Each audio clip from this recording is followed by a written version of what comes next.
નમસ્કાર. The orbit affair ચેનલમાં સ્વાગત છે. આજે આપણે ચર્ચા કરીશું current affair, recent detail about that current affair, leaders એટલે કે વ્યક્તિ વિશેષ, ગવર્મેન્ટ પોર્ટલ અને ઇમ્પોર્ટન્ટ ડે. તો સમય ન બગાડતા શરૂ કરીએ. આજે છે 13 ફેબ્રુઆરી. 13 ફેબ્રુઆરી 1879 ના રોજ સરોજની નાયડુનો જન્મ થયો હતો. તેમનું નામ આપણે વારંવાર સાંભળ્યું છે. તેમનું ઉપનામ છે ભારતના કોયલ. પહેલો પ્રશ્ન જે પરીક્ષામાં આવી શકે તે આ છે કે સરોજની નાયડુ સ્વતંત્ર ભારતની પ્રથમ મહિલા રાજ્યપાલ હતી. તો પ્રશ્ન આવે કે સરોજની નાયડુ સ્વતંત્ર ભારતની પ્રથમ મહિલા રાજ્યપાલ કયા રાજ્યની હતી? જવાબ છે ઉત્તર પ્રદેશ. સરોજની નાયડુ કયા આંદોલનમાં સક્રિય હતા? સરોજની નાયડુ સ્વદેશી આંદોલન, ક્વિટ ઇન્ડિયા આંદોલન અને અસહકાર આંદોલનમાં સક્રિય હતા. આજે 13 ફેબ્રુઆરીને વર્લ્ડ રેડિયો દિવસની તરીકે પણ ઉજવવામાં આવે છે. પરીક્ષામાં પૂછાઈ ચૂક્યું છે વર્લ્ડ રેડિયો દિવસ 13 ફેબ્રુઆરી.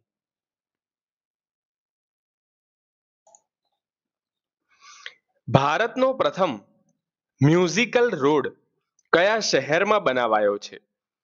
તમને તમામને ખબર છે કે ભારતનો પ્રથમ મ્યુઝિકલ રોડ બનાવવામાં આવ્યો છે મુંબઈમાં અને તે નારીમન પોઈન્ટથી વર્લી સી ફેસ સુધી બનાવવામાં આવ્યો છે.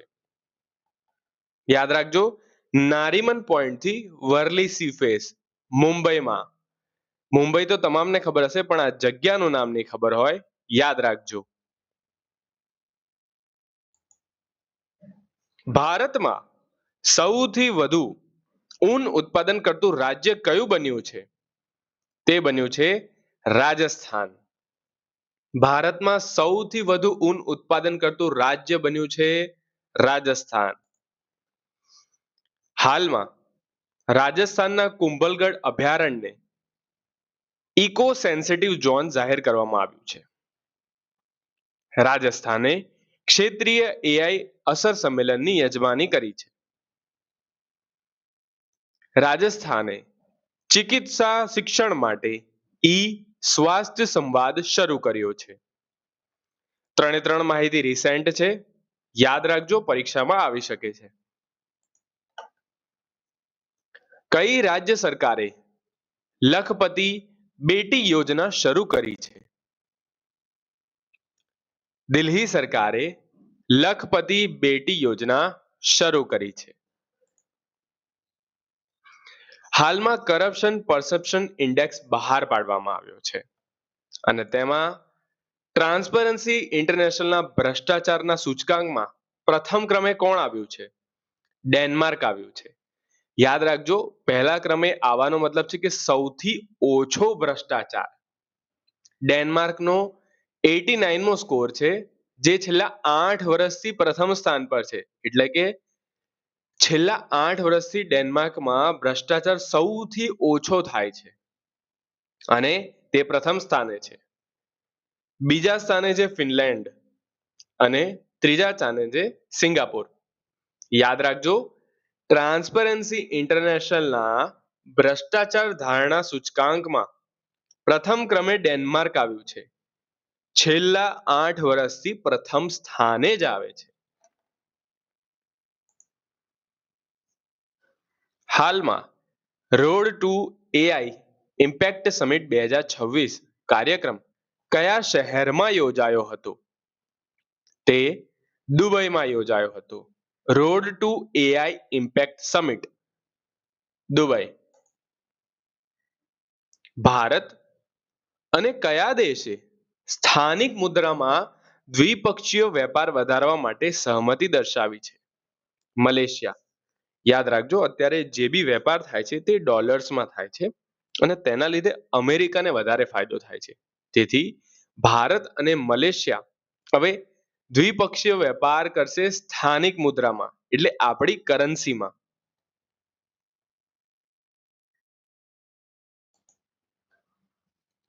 મલેશિયાની થોડી ડિટેલ જોઈ લઈએ. રિસેન્ટ ભારત અને મલેશિયા વચ્ચે હરીમો શક્તિ અભ્યાસ થયો.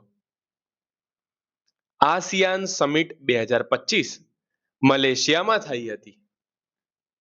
મલેશિયાએ વિશ્વની પહેલી એઆઈ સંચાલિત આરવાયટી બેંક લોન્ચ કરી. યાદ રાખજો, એશિયન સમિટ પૂછાઈ શકે છે. ભારત અને મલેશિયા વચ્ચે જે હરીમો શક્તિ અભ્યાસો તે પણ પૂછાઈ શકે છે. દ્વિપક્ષીય વાયુ અભ્યાસ ઉદાર શક્તિ પણ મલેશિયામાં થયો. આગળ વધીએ. અમેરિકા અને કયા દેશ વચ્ચે બર્ડી સ્ક્વાડન નામનું સંયુક્ત હવાઈ અભ્યાસ યોજાયો? હાલમાં અમેરિકા અને દક્ષિણ કોરિયા વચ્ચે બર્ડી સ્ક્વાડન નામનું સંયુક્ત હવાઈ અભ્યાસ યોજાયો. મોસ્ટ ઇમ્પોર્ટન્ટ પ્રશ્ન બને છે. બર્ડી સ્ક્વાડન અમેરિકા અને દક્ષિણ કોરિયા વચ્ચે. દક્ષિણ કોરિયાની રિસેન્ટ ડિટેલ જોઈ લઈએ. દક્ષિણ કોરિયાએ વિશ્વનો પહેલો વ્યાપક એઆઈ કાયદો પાસ કર્યો. દક્ષિણ કોરિયા અત્યંત શક્તિશાળી બેલેસ્ટિક મિસાઇલ હ્યુનુમ 5 તૈનાત કરશે. યાદ રાખજો, પરીક્ષામાં આવી શકે છે કે શક્તિશાળી બેલેસ્ટિક મિસાઇલ હ્યુનુમ 5 દક્ષિણ કોરિયા. આપણે અમેરિકા, ઈરાન, ઈરાકને બહુ યાદ રાખીએ છીએ. દક્ષિણ કોરિયા ભૂલી જઈએ છીએ. તો આ મુદ્દો યાદ રાખજો. હ્યુનુમ 5 દક્ષિણ કોરિયા. પાછું ભારત અને દક્ષિણ કોરિયાએ નૌસૈનિક અભ્યાસ કર્યો છે જેનું નામ છે ઇન રોક એન. શું નામ છે? ઇન રોક એન. દક્ષિણ કોરિયામાં ભારતના રાજદૂત પણ નિયુક્ત કરવામાં આવ્યા છે જેમનું નામ છે ગૌરાંગ લાલ દાસ. બેલેસ્ટિક મિસાઇલ, આ નૌસૈનિક અભ્યાસ અને ભારતના નવા રાજદૂત, ત્રણ પ્રશ્નો ખૂબ અગત્યના બને છે. નોટ કરી લેજો. બિહાર વિધાનસભામાં રાષ્ટ્રીય ઈ વિધાન એપ્લિકેશન જેનું નામ છે નેવાનું અનાવરણ કોણે કર્યું? ઓમ બિરલા. અહીંયા બે પ્રશ્નો બની શકે છે કે કઈ વિધાનસભામાં ઈ વિધાન એપ્લિકેશન નેવાનું અનાવરણ થયું? બિહાર વિધાનસભામાં. પાછું કોણે કર્યું? તો કે ઓમ બિરલા દ્વારા.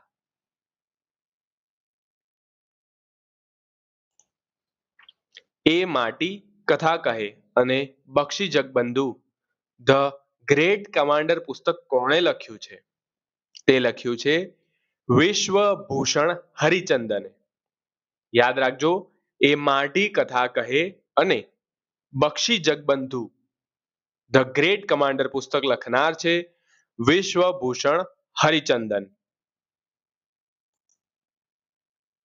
રિસેન્ટ માહિતી, નવીન કુંડુએ લખ્યું છે રીઇમેજિંગ ઇન્ડિયા. ધ ગ્રેટ મેશન્સ ચેક લખ્યું છે અજીત પટેલ દ્વારા. રાષ્ટ્રપતિ દ્રૌપદી મુર્મુએ સંથાલી ભાષામાં ભારતનું બંધારણ રજૂ કર્યું છે. ડોક્ટર સિકંદર કુમાર દ્વારા લખાયેલા પુસ્તક મોદી યુગમાં ભારતનું આર્થિક રૂપાંતરણનું વિમોચન છે. તો નવીન કુંડુ યાદ રાખજો, ધ ગ્રેટ મેશન્સ ચેક યાદ રાખજો અને દ્રૌપદી મુર્મુનું સંથાલી ભાષામાં બંધારણ યાદ રાખજો.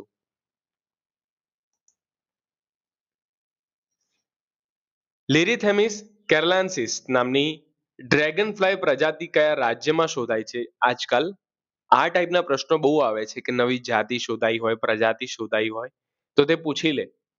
તો યાદ રાખજો, કેરળે આ પ્રજાતિ ડ્રેગન ફ્લાયની શોધી છે. લિરીથેમિસ કેરલાન્સિસ. કેરળમાં એઆઈ આધારિત આક્રમક છોડોની ઓળખ માટે નિયોફાઇટ આઈડી એપ લોન્ચ થઈ છે. કેરળમાં ઓર્કિડની નવી પ્રજાતિ પણ શોધાઈ છે. બીજો એક મહત્વની ઘટના હતી કે કેરળે બેસિલસ સબટિલિસને રાજ્ય સૂક્ષ્મ જીવ જાહેર કર્યું છે. વ્યક્તિગત ઇલેક્ટ્રિક વાહનો અપનાવવામાં કેરળ આગળ છે? આ પોર્ટલ હતું જે રિસેન્ટ બહુ ફેમસ થયું હતું, તો તેના વિશે જાણવું ખૂબ જરૂરી બને છે. પીએમ સૂરજ પોર્ટલ કયા મંત્રાલય દ્વારા શરૂ કરવામાં આવ્યું હતું? નામ પરથી શું લાગે? કશી ખબર ના પડે, વાંચ્યું ના હોય તો. સામાજિક ન્યાય અને સશક્તિકરણ મંત્રાલય દ્વારા નાણાકીય વર્ષ 2024-25માં પીએમ સૂરજ પોર્ટલે 1.39 લાખ ઉદ્યોગ સાહસિકને રૂપિયા 1.389.61 કરોડની લોનનું વિતરણ કર્યું છે. યાદ રાખજો, પરીક્ષામાં પૂછાઈ શકે છે કે પીએમ સૂરજ પોર્ટલ કયા મંત્રાલય દ્વારા શરૂ કરવામાં આવ્યું છે? તો છે સામાજિક ન્યાય અને સશક્તિકરણ મંત્રાલય દ્વારા. પદ્મ વિભૂષણ વિજેતા કયા ભારતીય સમાજશાસ્ત્રી અને લેખકનું 91 વર્ષની ઉંમરે અવસાન થયું છે? પદ્મ વિભૂષણ વિજેતા છે આંદ્રે બેતેલ, જેમનું 91 વર્ષની ઉંમરે અવસાન થયું છે. સમાજશાસ્ત્રી છે, તો જીકે માં આવી શકે છે પ્રશ્ન અને કરંટ અફેરમાં પૂછી શકે છે. આંદ્રે બેતેલ. આપણે ભારતીય જોઈએ એટલે આંદ્રે બેતેલ તો નામને જ કાઢી નાખીએ અને પાછી આપણે રામચંદ્ર ગુહા, અમર્ત્ય સેનમાં ને રોમિલા થાપરમાં જતા રહીએ. યાદ રાખજો, આંદ્રે બેતેલ. હાલમાં એક્યુઆઈ પણ ખૂબ ચર્ચામાં રહ્યું છે. તમારી સ્ક્રીનમાં તમને કદાચ થોડું નાનું દેખાતું હશે, પણ આ નોટ કરી લેજો. પૂછવાવાળા ગમે ત્યાંથી પૂછી શકે છે. એક્યુઆઈમાં છે ને 0 થી 50 કેટેગરીની હવાને શુદ્ધ કહેવાય છે. 51 થી 100 ને થોડી સંવેદનશીલ હોય, ઓકે, સેટિસ્ફેક્ટરી. 101 થી 200 ને મોડરેટ કહેવામાં આવે છે, કે જેને અસ્થમા હોય કે હૃદય રોગ હોય તેને તકલીફ કરે છે. 201 થી 300 એક્યુઆઈ હોય ને તેને પુઅર કહેવાય છે, જેમાં લાંબા સમય સુધી સંપર્કમાં રહેતા શ્વાસની સમસ્યા થાય છે. 300 થી 400 એક્યુઆઈ ને વેરી પુઅર કહેવાય છે, એટલે કે સ્વાસ્થ્ય માટે ગંભીર જોખમ. 401 થી 500 સર્વ કહેવાય છે, એટલે કે સ્વસ્થ વ્યક્તિને પણ ગંભીર અસર થાય. 401 થી 500 સર્વ. India AI mission. આ ટેકનોલોજીને લગતા પ્રશ્નો જે સીધા પરીક્ષામાં આવી શકે છે, કે બુલબુલ V3 મુખ્યત્વે કઈ ટેકનોલોજી સાથે સંબંધિત છે? બુલબુલ V3 ટેક્સ્ટ ટુ સ્પીચ સાથે સંબંધિત છે. પાછું, આ બુલબુલ V3 કેટલા ભારતીય ભાષાઓમાં અવાજ સપોર્ટ કરે છે? 11. સોવરેન એઆઈ નો મુખ્ય હેતુ શું છે? ડિજિટલ સ્વાયત્તતા પ્રાપ્ત કરવી. આ હતા આજના ઇમ્પોર્ટન્ટ કરંટ અફેર. વિડીયો પસંદ આવ્યો હોય તો લાઈક કરજો, સબસ્ક્રાઇબ કરજો. ધન્યવાદ.